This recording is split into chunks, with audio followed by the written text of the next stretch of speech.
நட்பு முறியும்.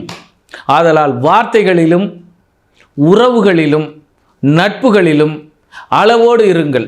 அளவுக்கு மிஞ்சினால் அமிர்தமும் நஞ்சு, அளவுக்கு மீறினால் அச்சு முறியும். மயில் இறகு எவ்வளவு லெகுவானது, ஆனால் அதை பாரம் அதிகமாக ஏற்றினால் அதுவும் முறியும். அதுபோல கும்பத்தில் எந்த கிரகம் நின்றாலும் கும்பராசி நேயர்கள் இப்பொழுது வார்த்தைகளில் கவனம், கொடுக்கல் வாங்கலில் கவனம்.